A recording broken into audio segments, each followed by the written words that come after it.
right. Colin, Jan, what's up, man? back again. It's been a little while. It's been a little while. Haven't been on these chairs for a while. I know we put out our Community Day Surging Sparks video. Great event, so I'm glad we were able to cover that. Yeah, I mean, it's December. What is it today? December 1st. December. Q4 holiday season is upon us, right? So, Black Friday for any of our American viewers. Canadian too, we definitely True. take advantage of that. True. We kind of have like two Black Fridays or something. It's kind of weird Kind because our of, yeah. Canadian Thanksgiving is in October, and then some stores do Black Friday in October. Yeah.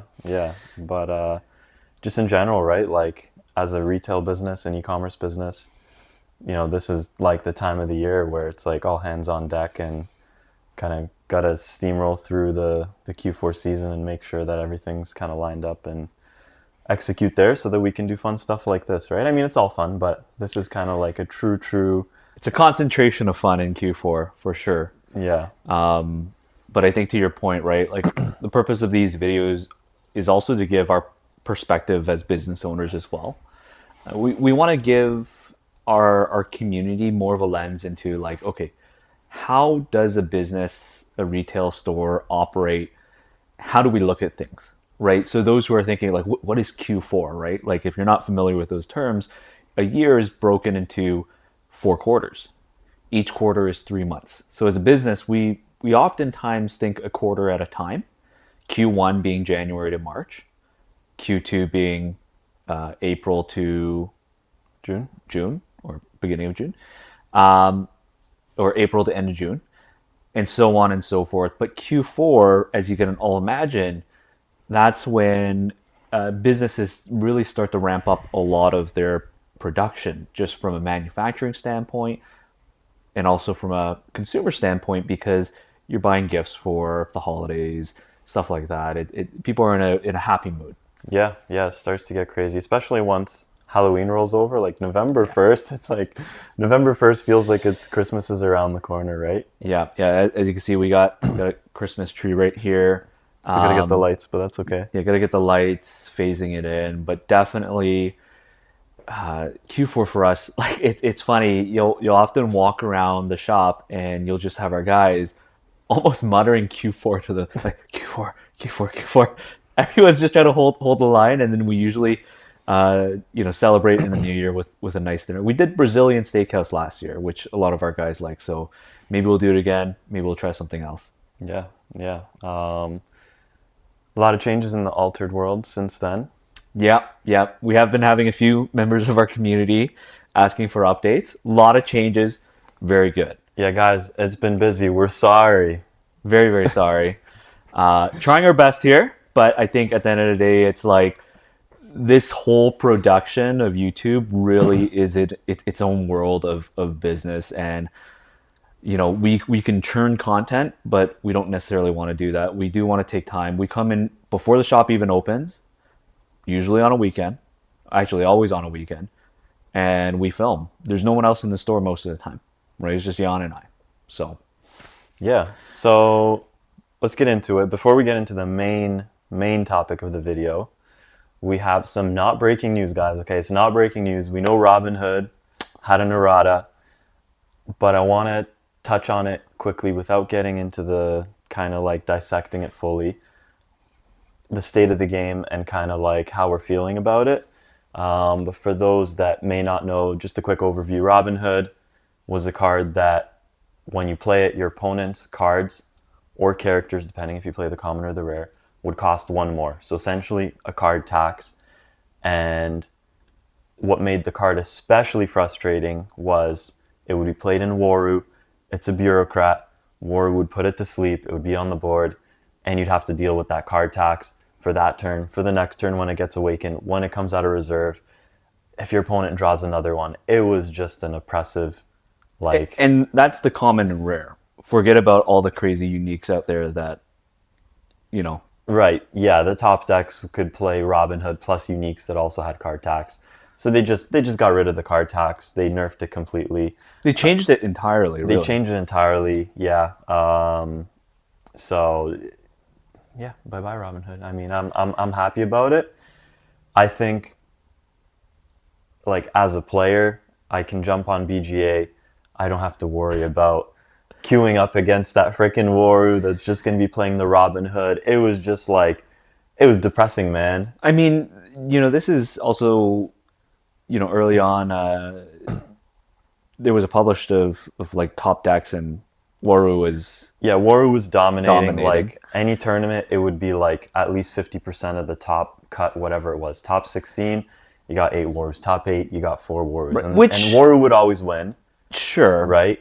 because it was such a dominating and toxic deck, but But funny enough, it wasn't always like the most represented deck. It was the most represented in the top cut. yes. But like coming into tournaments, like it wasn't necessarily the highest populating deck. Which I think makes sense, right? Like Altered's in its first season, new set. There's a lot of players that I've seen from our community at the very least. Like they're not exactly net deckers. They're not chasing it. They're playing Altered for fun.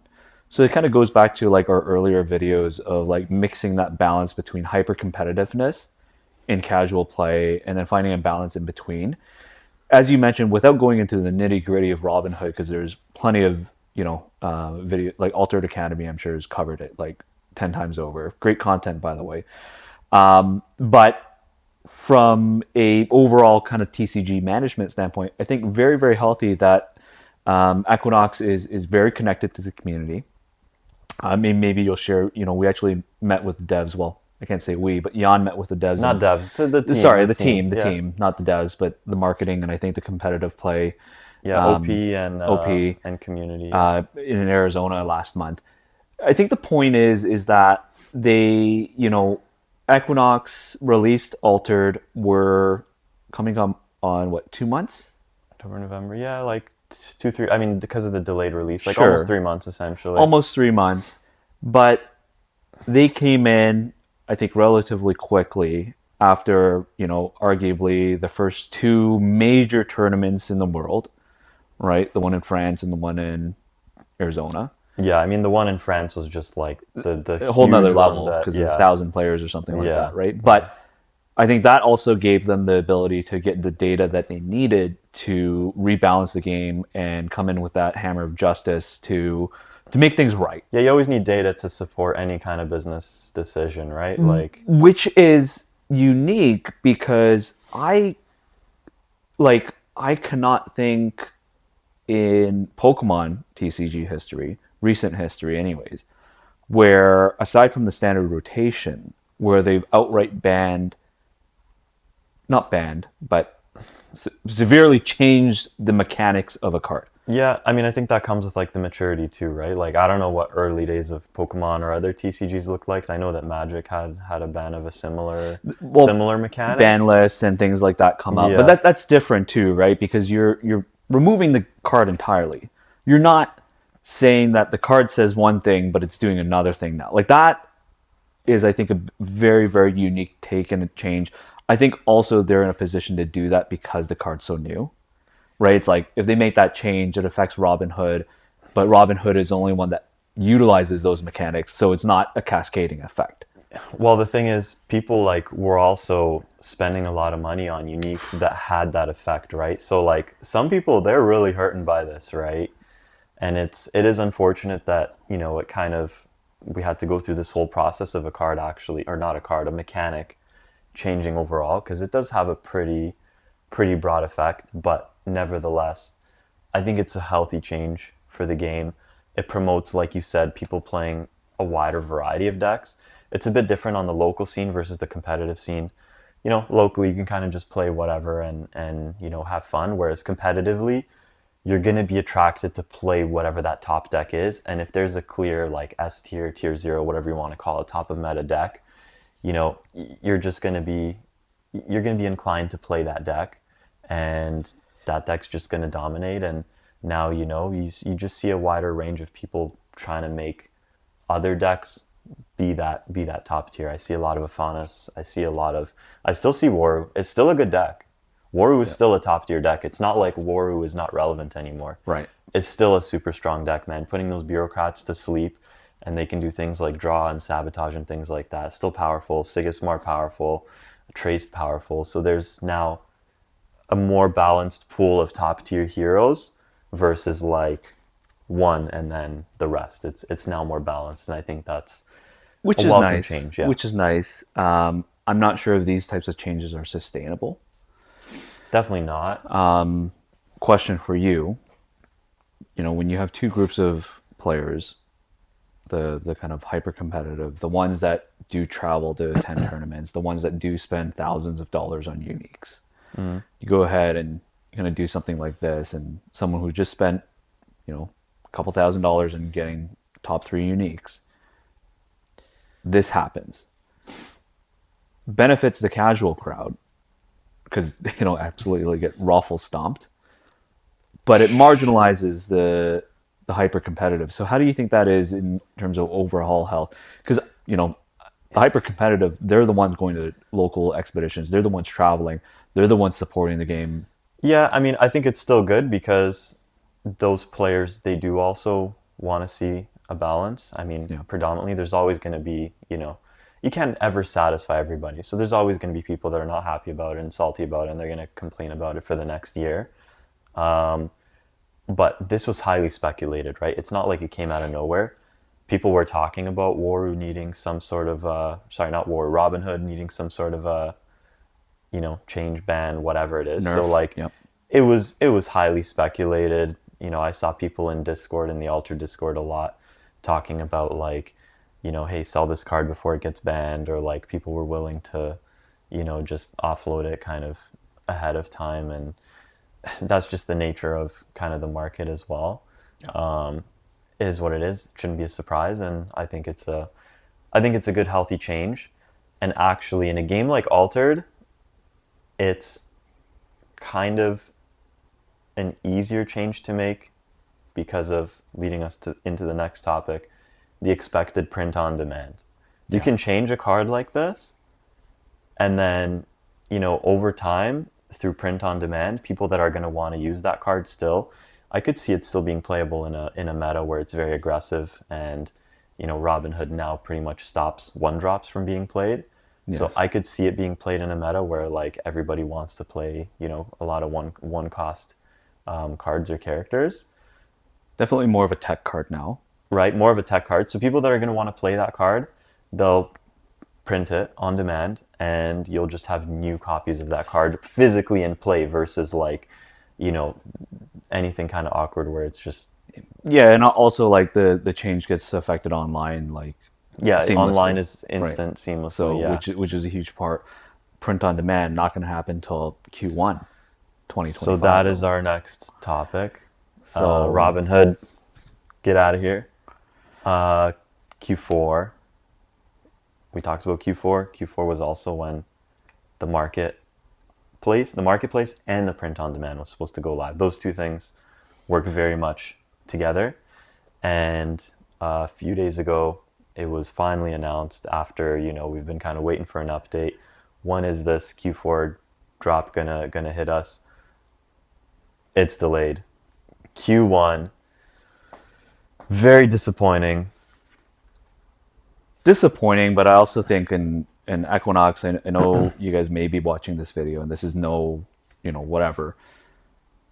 I think you guys are bearing the pain just as much as we are. That like if there was going to be a push to really grow the audience of Altered, it would have been in Q4. We're Yeah. hitting Q1. People have spent a lot of their money. A lot of the core features of Altered, aren't out. They're looking at beta testing the marketplace. For all intensive purposes, I really feel like Altered right now is in an early access phase.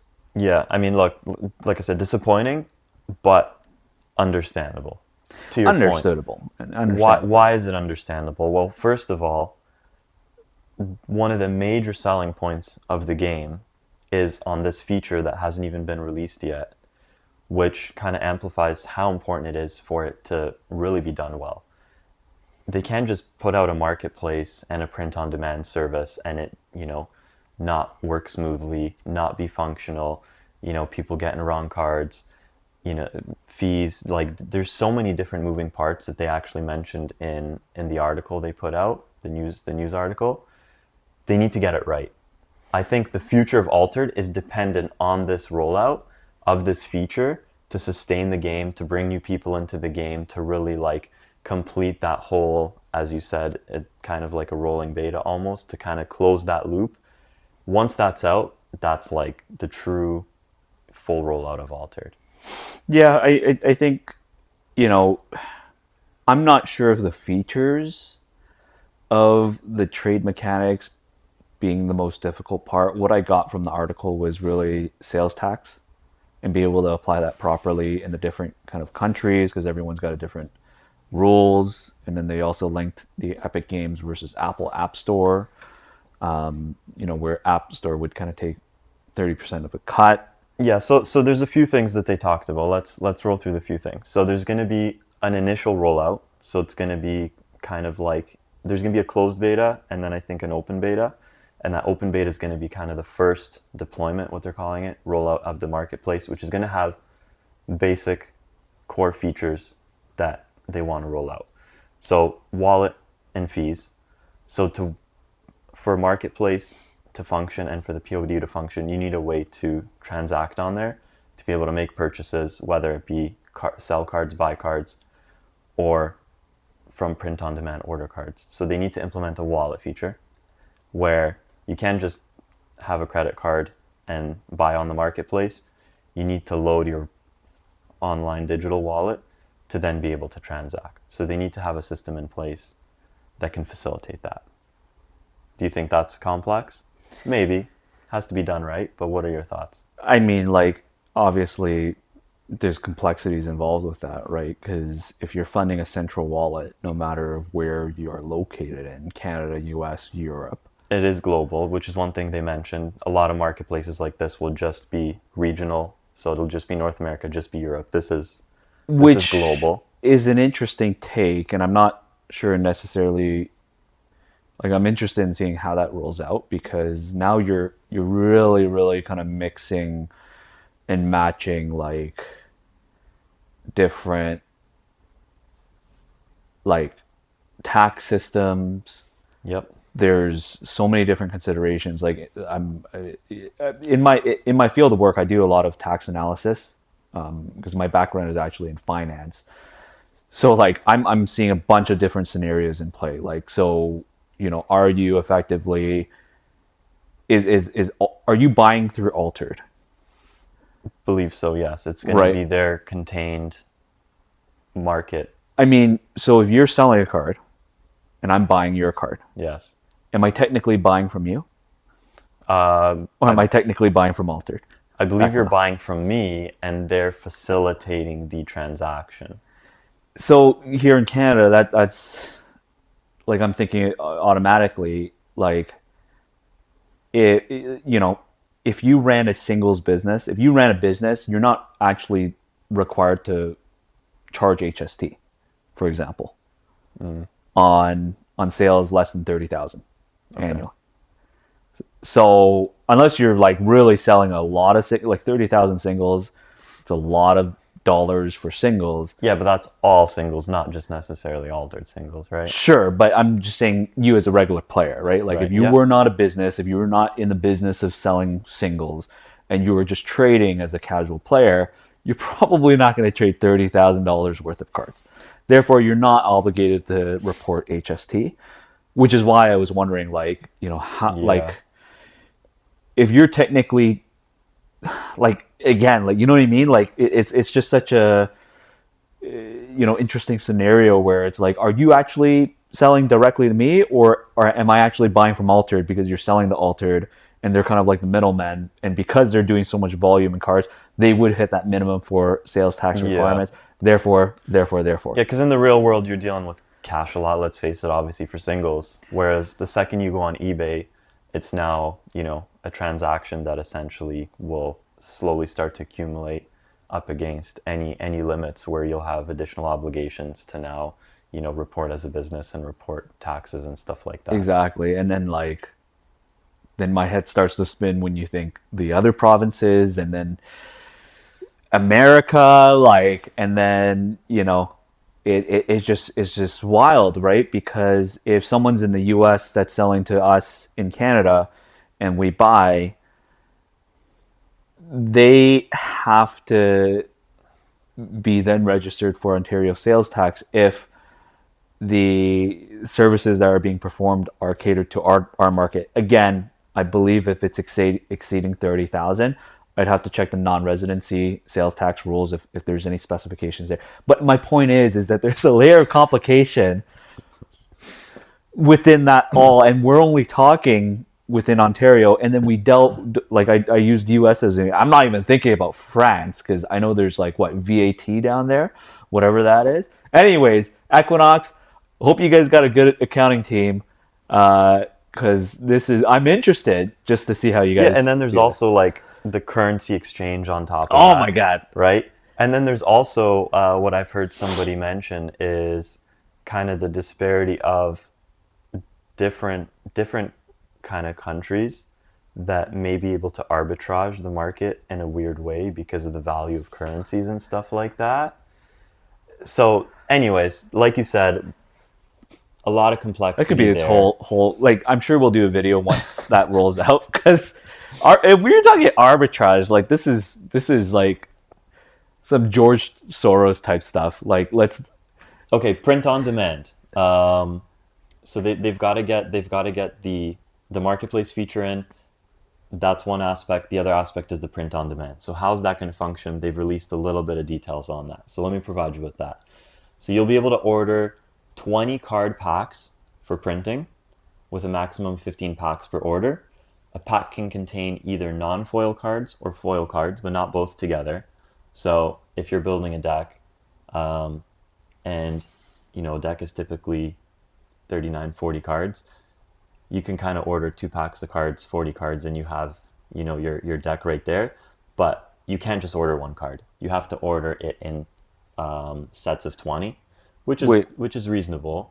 Like so sneezer shroom. If I'm going to order sneezer shroom, I'm going to order 20 sneezer shrooms. Well, not 20 you have to order a lot of 20 cards. You can order 3 Oh, sneezer okay. shrooms, 3 harvesters, Yeah, 3 yeah. whatever, right? Which makes sense. You're not Like you just gonna can't order 15 out of 20. You got to order the full you 20. got to order the full 20, and then if you want foils, you essentially have to order 20 foils, Okay.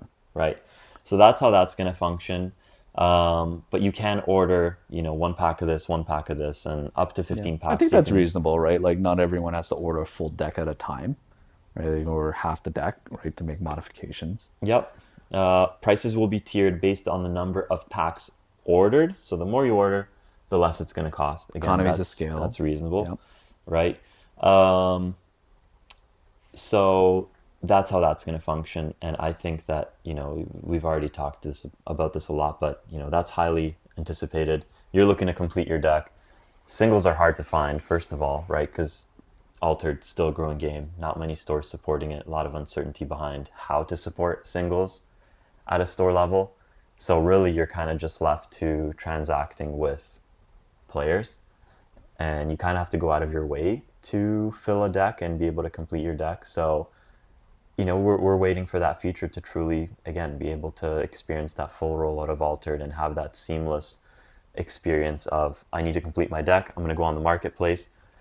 That transaction will be instant. You can put it in your BGA deck. You can play right away there. You can order it, and hopefully the turn times are pretty quick and you'll have that card physically. But you're kind of just sitting and waiting, and there's no easy way to complete a deck right now, right? No, very, very, very hard, right? Like for myself, just I've been kind of on the sidelines, to be honest, because I was like, okay, like print on demand, or at the very least, the marketplace feature will is just around the corner.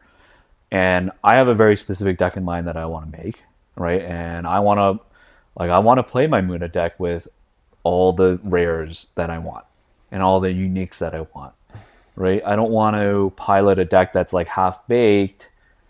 I'm that's not the experience I was looking for. Yeah. Now I know you went out of your way to find the singles to put together your deck, Yep. but it's also like a huge workaround, huge workaround, which we won't go into specifics. That 99% of the people right now, especially new ones that altered, not going to go for it, right? They're not going to do that. Yeah, really hard for a new player right And now. very, very hard to pull all the cards that you need. Like I've done like 3 or 4 box breaks and I'm not even half of where I want to be, right? Yeah, and even if you can manage to get your commons and your rares, okay, fine. But to find uniques that are going to fit your deck, that's like magnitudes harder, right? That's where you need the marketplace so you can actually view Yeah. the hundreds of different options that are Yeah. all different, right? Yeah. Like Yeah. the unique system is made in a way where like, you pull a Muna unique, it might not be usable whatsoever in I, your by the deck, way, right? speaking of Muna uniques, I did pull a Muna unique. I reread it. It's actually terrible.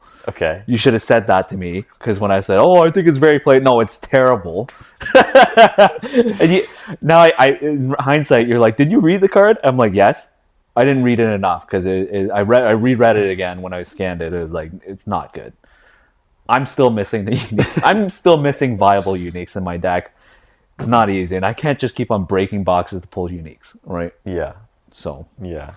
Um, waiting for it, right? Those two things we're waiting for it. I think it's gonna help push it, but clock is ticking.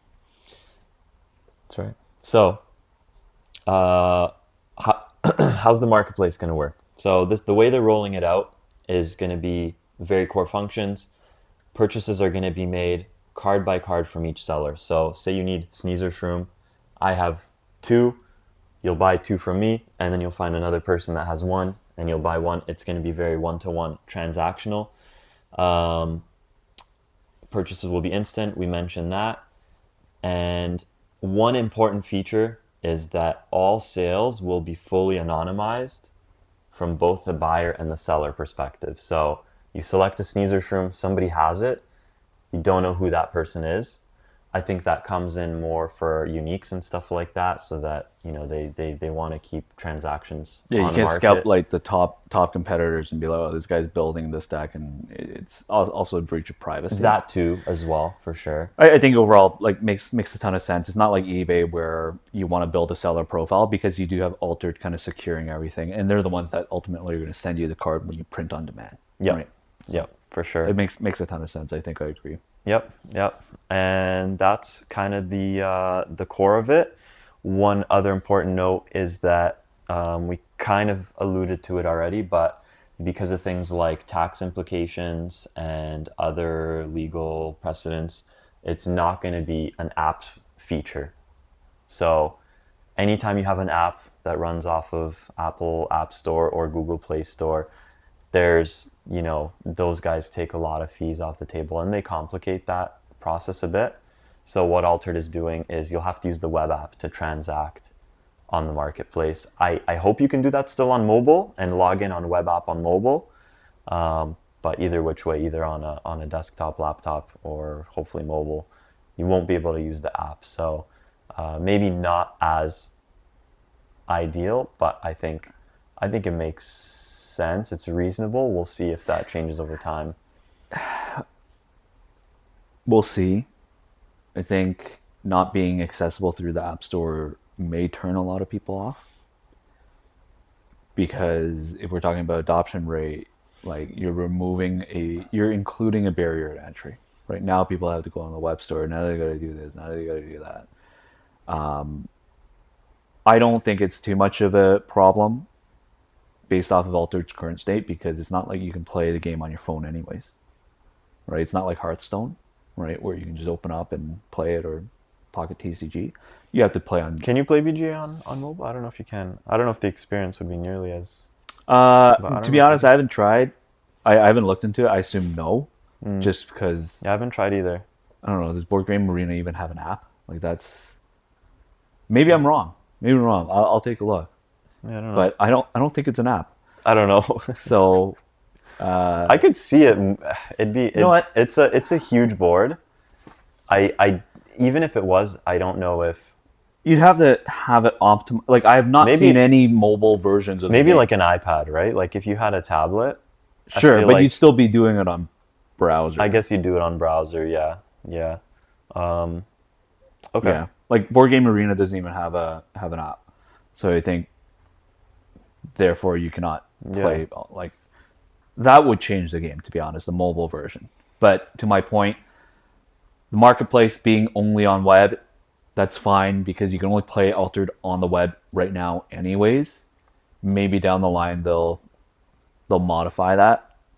I think having the store or marketplace on App Store or But yeah, nevertheless, like I think just having these features available and rolled out and seamless and functional is going to be literally game changing for Altered, and it's just going to complete that experience. And Q1 2025, I'm looking forward to it. Hopefully before set 2 comes out, which is end of January. So hopefully they're looking at like an early mid-January release, but we don't have those specifics. But we're waiting. Going to cap it off with, do you think this is make or break? Definitely, especially with the delays, right? Like if you're gonna delay it to tell us that you need time to flush it out and make sure that it's, all these things, that's a high bar. I mean, the common theme right now is delays, right? A Sure. lot like delays with the launch, delays with the marketplace. Also, delays on the GameGenic accessories. Guys, I'm still waiting for these accessories. The hero standees, the premium token markers, Yeah. the premium track. Where's my accessories? Yeah. They have So actually announced accessories for set 2, but I'm still waiting for those accessories. bit of a bumpy start. Yeah. I think delays are understandable. I think you've been saying understandable but disappointed. Understandable but disappointed. Yes, I that is. think you're kind of starting to inch up on the not as understandable, more than disappointed. They got to get this they got to get this launched by Q1. No hiccups, no more delays. We want to be able to continue promoting Altered, but it puts us in a very difficult position when we're supporting the game, but the game is only 50% released. It's gonna be so much easier to get people onboarded Yeah, because with all these features. a big talking point for us when we meet with our community is the accessibility, is the online access, but you're missing such a huge part of that. So whenever this launch, they better, it's got to be 100% on the mark, no hiccups. Print on demand has to like coincide with it, because you can't have a marketplace and not have print on demand. Yeah, 100%. And hopefully they do it before, you know, trial by frost, which is January 31st, 2025. That's 2 months. Yeah, yeah. You can So do it, Equinox. Let's get this. let's do it. We're excited. We wanna put some cool events for the IP, but we kind of need it across the finish line. Yeah, and by the way, forgot to mention that is the basic functionality. They do have some advanced features that they plan to roll out on top of that. Obviously, we need to get through the first kind of deployment, but they already have ideas that they mention: bulk purchases, auction systems for unique items, which, just makes sense, right? Like, you need that for uniques because there's just no like standard value. You could have the same unique and it could range in a huge value depending on what exactly it does. Alerts when a card becomes available. Group POD services, which again, you need to hit that 20 card limit. You need 9 cards, I need 11. We can kind of combine our order and be able to do that. So they've got big plans. They're clearly thinking ahead. They just need that foundation to be able to build on it. So Very ambitious, but yep. I love ambition. Let's wait and see. Let's wait and see, guys. Cool. All right, that's that. All right. See you guys.